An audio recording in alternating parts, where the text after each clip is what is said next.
spin states are very long, and we can additionally use techniques called dynamical decoupling, where we go from the blue curve to the red here, we apply many sort of refocusing pulses, and you see if you apply enough of these, you get coherence times here that are almost a second. And that's for the experiments that we want to do, it's more than enough. And finally, something I will come back to at the end of the talk, this electron spin can couple to nuclear spins in the environment, and these nuclear spins we can also use as qubits. So that allows us to create out of this one, this electronic spin, to create a multi-qubit node for the quantum network. Okay, so one more thing about this initialization and readouts. Let me show you this level diagram. So here we have three spin levels. So these two electrons form a spin triplet. So there are three different sublevels, and with 0, plus or minus 1. 0 and plus minus 1 are split by a crystal field, so you get some splitting for free. And then we apply a little magnetic field that splits a plus or minus 1, so we can address all levels individually. Now there's also spin states that are consist of higher orbitals of the electron. And so if we shoot laser with the right frequency, we can kick the electron from, say, here up to a higher level. And then in principle, it will fall down by emitting a photon. Now, as I said, these transitions are spin selective.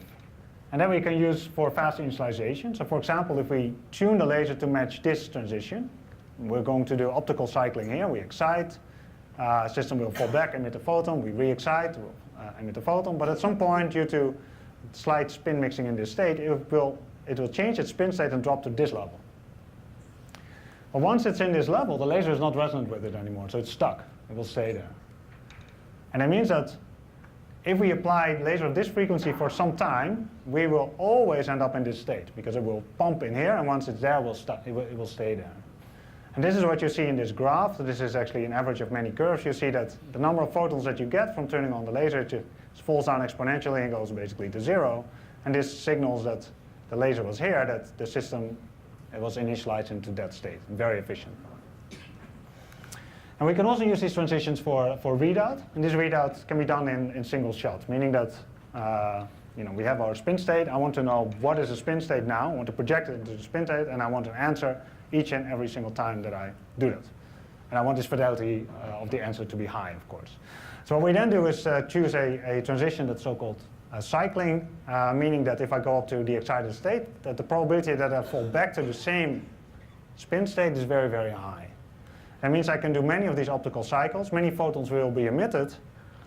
And now I'm just going to look whether I see one photon or more, or 0 photons. So if I had started in this state, this laser is not resonant, I should not get any photon at all. And if I start in this state, I should get a decent amount of photons. And indeed, we see if we start out in this state, m is 0, we get on average 8.5 photons. And if we start in one of these two states, we get basically 0. And so by just counting the number of photons, we can see in which state we were. And this is also the readout that we use in the Bell test. Sorry. Yep. How do you distinguish between plus and minus 1? So in this readout, there's no distinction between plus and minus 1. But when we control these spin states using these microwaves, we can selectively address them. But for the Bell state, it actually doesn't matter, because there we will say if we get 0, this will be, say, the plus 1 outcome. And if we get one of the other two, it will be the minus 1 outcome. Yeah. But for other other quantum information processing experiments, this matters. You have to make sure that you address them selectively. Yeah. Okay. But now we want to entangle these two electron spins. As you saw in this campus picture, the spins are very far apart. So there's no direct interaction, and we have to use a trick. And this trick is to use photons as mediators of the interaction. Or in other words, we are going to use a thing called entanglement swapping to implement this event-ready scheme. So the event-ready swapping has basically 2 steps. We start out by generating entanglement between the spin and a single photon that is emitted. And we can create that because we have these spin-selective optical transitions.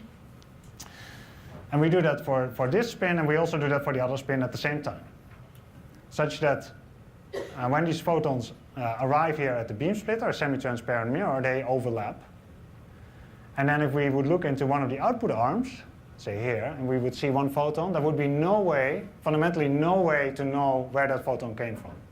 Right? If we see a photon here, it could be that it came from here, when it was reflected. And it could be that it came from here and it was transmitted.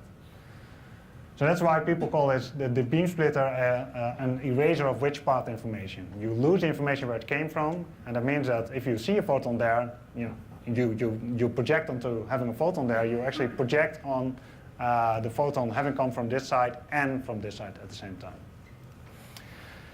And if you get 2 clicks, that's the scheme that we use, you can actually swap the entanglement between the spins and the photons onto the spins themselves. And what you end up with is a spin singlet, maximally entangled states between these 2 spins. So that creates a remote spin-spin entanglement. Now, of course, it only works if we get these 2 clicks, and this is the point. So the event-ready signal will be that we get a click on this detector and a click on that detector. And if we don't get both of these clicks, then we say there's no entanglement. It doesn't work. And only when we get both clicks, we say it works. We're ready. So this is an experiment that we did for the first time 3 years ago in our lab, between 2 setups separated by a few meters. So there's one diamond here, and you cannot even see it. There's a flow cryostat here, and a few meters apart there's one on this big helium tank. There's another diamond. And we created this state, or at least we tried to create that state. And so in the experiment it works like we're running this protocol and we're waiting for these 2 clicks. And whenever we got these 2 clicks, we stop everything, and then we read out both spins to see if they are indeed producing correlated results as we expect from quantum entangled states. And we see that indeed, if we read out both spins along the z direction, they give strongly anti-correlated results. If they are really quantum entangled, it should also persist in a different basis. So we read out in the x basis both spins, and we indeed see it's also correlated. And from these numbers, we can get an estimate of the state fidelity to the ideal Bell shape psi minus. In this case, it was 73%. Not terribly impressive, but good enough to show that we really have entanglement. And this number is really the scary one. The success probability of this entanglement heralding is 10 to the minus 7. So that means we're doing 10 million attempts, before we actually get this entanglement there. And seeing this number makes this number the more impressive, right? So even though it fails so many times, you can still generate a heralded entangled state. And once it's there, once the event-ready signal says it's there, it's really there. You can use it for further processing and so on. Yeah, so you had a question? Sorry. Yeah. So of course you cannot guarantee the psi minus by doing only ZZ and XX. Now you can get, if you do only CZ and XX, you can get a strict lower bound on the entanglement fidelity. And that's not this number. So the strict lower bound is 69%. And this is assuming that Y does what we think that it should do. And there's no physical reason in this system to assume that. But this is not full tomography, but this is good enough to actually prove that you have entanglement because you get a lower bound to the state fidelity. Yeah. And the reason that we did not do YY is basically because of this. So there's one event per 10 minutes, and the idea was to show that there is entanglement, and we believe that we understand the system well enough to also claim that we actually believe that this is the real number. But the lower bound is good enough to prove that we're far above 50%. Of course, this was the first experiment, and the first experiment you do stupid stuff. So we did the same experiment 1 year later. We got the state fidelity up to 87%, which is good because that gets us in a range where we could actually do the Bell experiment. And we also got the success probability up a bit. So we got now 1 event per 100 seconds, so generated a lot more events. And this allowed us to do a different experiment where we now involved the nuclear spin next to one of the electron spins and teleport the state of this nuclear spin all the way to the other side. Of course, there have been many teleportation experiments before, and this one is special in the following sense that it teleports a qubit so-called unconditionally. And unconditionally means that every time Alice creates the state on the side, puts it into the teleport, it does end up at the other side. And the reason that we can do that is that the Bell state measurement that's part of the teleportation here is deterministic. So that gives us an outcome every time. Something that's not possible in the standard optics implementations. Okay, so these are all experiments over a few meters, and that's all really nice. But when this paper got published, one of the journalists actually asked me, how do you know that there's actually teleportation? And how can I trust you? I mean, how do I know that you're not cheating in this experiment? It might be just a signal going to the other side. And it's true. It's only 3 meters, and there's no way to prove that. So to prove that, we have to increase the distance. How much? Well, here's a curve of the readout fidelity of the 2 states. So actually the 3 states, but the 2 ones that we distinguish. So m is a 0, and the plus or minus 1 state is a function of the duration of the readout. And the green curve is important. So that's the average fidelity, and it sort of saturates here after 3 microseconds. And that gives us an estimated duration of in a belt that's doing a basis choice in the readout of 3.5 microseconds, which means 1 kilometer. So we need to have these MV centers separated by about 1 kilometer to make sure that there's no signal traveling from one side to the other during basis choice and readout. So knowing that, we took the picture of the campus of the TU Delft. So the lab that you saw before is right here in the center. And there's a green circle, that's the 1 kilometer. So it means we have to be at least outside that circle. But we also should not go too far, because if we go too far, we have too much photon loss. And if we have too much photon loss, the data rate will be so low that it will just never happen. So that's sort of, we drew another circle, sort of the red one should not be outside this. So we should be somewhere here and here. Another question is, where do we find a building where we can actually put another setup, right? We need to find a house for Bob. Now the first thing that we found out is that there's actually a tunnel underneath the campus of the TU Delft. This used to be sort of a secret, but now I'm telling it to every conference, so everybody knows by now. But it's this yellow line. You see this tunnel here. It's really 2 by 2 meters. It's like significant, and it says there's water for heating here. There's electricity and so on. So it's actually perfect to put an optical fiber in to connect our 2 setups. And this thing runs along here, and so we started here. So it makes sense to actually look here for a building for a bomb. So we zoomed in and we went to look around the different options, and we were very open-minded, I have to say. We just wanted a lab. So we first found a bike shed.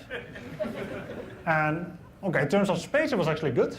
But you can see this door. I mean, it doesn't even close and has all these holes in it. So okay, that's not really going to work. The setup has to be in a stable temperature environment. Then we looked at the chemicals building. And it sounds scary, chemicals building. But actually, the lab space there was the best that we had found. But it turned out to be very hard to connect from that building into the tunnel. So we also didn't do that. Then we found a nice option, actually my personal favorite. There was a house. So it's not even on this map anymore, but there used to be houses here, like small houses. And they were on a list to be demolished. And the people responsible for these houses said that, okay, if you want to do your experiment, we'll keep the house for 2 years, you do your experiment, and then we'll tear it down. And so, well, it sounds like a good deal, let's do that. So we already called it the quantum house. We had the keys. But then one morning we came in to inspect like the floor, etc., and then we found that people had broken into the house. And so that showed us it was not really a very secure environment. So we also dropped that option. And finally we ended up here, which is actually part of the physics department. There's a nuclear test reactor there. It's this guy here. And there are very decent optics labs there. So very good environment, but it's the farthest away. So in terms of data rate, this was not so good. But in terms of lab environment, it was fantastic. Okay, so in the summer 2014, 1.5 years ago now, we started preparing the setup. So this is in Bob's new lab. This is his stable. You see here Hannes, one of the PhD students, sitting on 2 kilometers of optical fiber. So that's the fiber that was going to connect Alice and Bob. And you see here Bas, who was the first author of our paper, going into the tunnel, pretending to actually put the fiber in. Of course, he didn't do that himself. We had very hard-working professional people doing that. Very hard-working. You see them here working very hard. For instance, this guy is checking out something on his car, and apparently he's in a pose that's very dangerous. So this guy is putting a warning cone next to him so that other people see that's not dangerous. We have this guy whose job it is to look at this guy, whose job it is to look at the hole. So somehow, I don't know what these guys were doing, but okay. In the end, a few months later, they actually managed to get everything right. We had the fiber in, and the setup was ready, and we were super positive. So everything worked. We got this. We actually used the Alice and Bob from the teleportation experiment, 2 of our best samples, and everything went flying fast. And it was just before Christmas 2014 that we made our first entanglement over 1.3 kilometers. Not so many events, which we just did it quickly, but even from these correlations we could tell that we were making entanglement and we were very positive. So we took our Christmas break, well-deserved Christmas break, and we were ready in the new year to do the bell test. And then something terrible happened. This is Bob before January 5th, 2015. So this is one of these scans again. We scan the laser and we see this bright spot where the NV center is, so it's giving back its photons. It's saying, I'm here. And on January 5th, we came into the lab. We wanted to say Happy New Year to Bob. And we looked for Bob, and Bob was gone. So there was nothing. And yeah, you laugh at it, but it was not funny. It was not funny at all. So first we thought maybe the setup is misaligned, we realigned and sort of, and then maybe something happened, and we started shooting all kinds of lasers on Bob to sort of resurrect him. We actually annealed the sample to 1,000 degrees to somehow get him back, but he was dead. And so we declared him dead at some point. And, that was not so good. So we were not happy with this. I have to say that people that were not involved in this project found this very, very funny, and they started making jokes that like the ghost of Einstein is doing something to Bob, or sort of. But for the people doing the experiment, this was not good.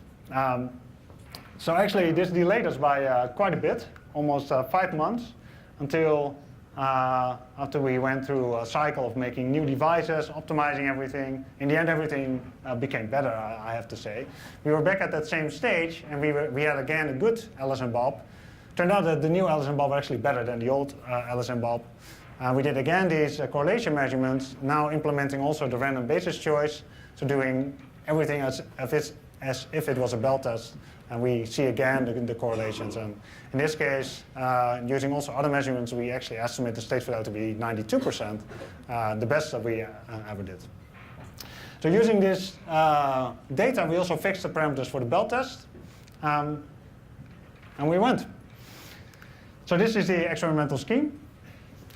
This is a space-time diagram which looks kind of strange. It's because A, C, and B are not in a straight line. So there's a straight line AC and a straight line CB. And it shows the sequence here on the time axis. So we start by initializing the 2 spins. We make the spin-photon entanglement. And you see now we don't do that at the same time for Alice and Bob. And that's because the distance from Alice and Bob to this event-ready station is different. And the photons should arrive at the same time, so you have to sort of calculate back when you have to make this spin-photon entanglement. So these photons travel here to this station, where if we get the 2 clicks, the bell is ringing and saying, yes, it's good, this is a valid bell trial. Now in principle, we could herald the whole thing. So we could try to make entanglement, try, and whenever the bell rang, say stop, send a signal to Alice and Bob and say, now run the bell experiment. But it turns out that that's not needed. We can actually already start doing this trial before waiting for a heralding signal from this beam splitter station. There's only one thing that we have to worry about, and that is that the random basis choice, which is done here and here, is not known at the event-ready detector. Because if that were the case, then the event-ready detector could actually select the valid bell trials, and that would open up a detection loophole, right? Because that's 10 to the minus 7 probability that we get something. And it could just say, okay, there's A is 1 and B is 0. I don't like this combination. There's no entanglement. So this cannot happen. So we wait a little bit here. After this event that we're safe, we generate the random numbers, and then we apply the readout. And then if you look at the space-time diagram of just Alice and Bob, it's kind of boring. You see the random number generator spits out the random number here. This is the time we need for basis choice and readout. And it ends here. And actually, the end of the readout, we define where the outcome is recorded in a time-tagging device. So it's basically stored on a hard disk, on this hard disk of this device. Now, you see that this arrow points here, and it's not at the start of this window. And that's because we actually have a buffer of 230 nanoseconds. So we wanted to have a bit of space in case there were some uncertainties. But to give you an idea of the uncertainty and the timings, these uncertainties are on the order of 1 nanosecond. So it's really, really, the timings are really safe. So June and July we did this test, and you run it, you get the data, you add everything up, and then we get these 4 correlators, and we see indeed that the first 3 are positive and the fourth one is negative as we wanted, and we get an S parameter of 2.42, which is larger than 2. So that's good. It violates Bell's inequality, as expected, but it's still, you still had to do it. But now the question is, what does this mean? And you can apply different analysis on that. And the number I give you here is for the null hypothesis test and what I call sort of the paranoid scenario, where there's no assumption at all. Right? So we allow memory in the devices, anything can happen. And this is a model that was worked out by Stephanie and her postdoc. And just one note that this p-value, so what you actually want to know is the probability that we live in a local realist world, or the probability that we don't live in a local realist. That's what you would like to know. But you cannot get that probability out of an experiment. That's the problem. The only thing that you get out of the experiment, this p-value, is a probability that if we live in a local realist world, we would get this data, which is a very different number. But that's what we get. And so, yeah, it's the first loophole-free Bell test. We're very happy with that. We submitted the paper in August. It got published somewhere halfway October, I think. And it was also, we were actually quite honored to be in the top 10 breakthroughs of the year for science and nature. And I also have to say that in a way it's surprising, because it's a result that certainly you guys all expected, and I think most physicists expected it. Nobody expected us not to make it. So in that sense, it's a completely expected result, but still it's seen as a big result. But okay, I have my own motivation why this is actually a very cool experiment, and that's because I think it's one of the best demonstrations of quantum superiority. So this game, you can play this game with, you put 2 supercomputers, you allow unlimited computing power, they can talk to each other at, unlimited rate, but not faster than the speed of light. You separate these 2 computers, you do this experiment, you Bell test, and they are bounded by 2. And now we put 2 electrons and entanglement, and we get S is 2.42, which is, I think, is quite amazing. It shows, to me, it just shows the power of quantum. So after our experiment was finished and put on the archive, it's kind of ignited a flow of other experiments. So in September, which is really just 1 month after our paper was put out, 2 experiments were performed with photons, one in Vienna and one in NIST. And the one in NIST uses the same definition of loophole-free as ours, and so they also claim loophole-free test. And we did another test in December, where we did 300 trials and again got a value of S much larger than 2, confirming what we had already seen. And also the group of Harold Weinfurter, who was working with trapped rubidium atoms. So he's basically doing the same type of scheme as we have, but then an atom instead of an MV center. And he also, so this is literally what he said to me in an email. He sees we're seeing violations, but the setup is drifting still, so it's a bit difficult for them to do a cool like null hypothesis test, but I think it's very clear that they have the same data. They will have the same data very soon. So now there's actually 4 different confirmations, and I think it's quite amazing that 80 years after the EPR paper, and so many efforts, then so many experiments work just in half a year. So 2015, the year of the loophole-free Bell test. Okay, so in my final minutes, let me tell you a little bit about the plans that we have to use these kind of systems to go 1 step further.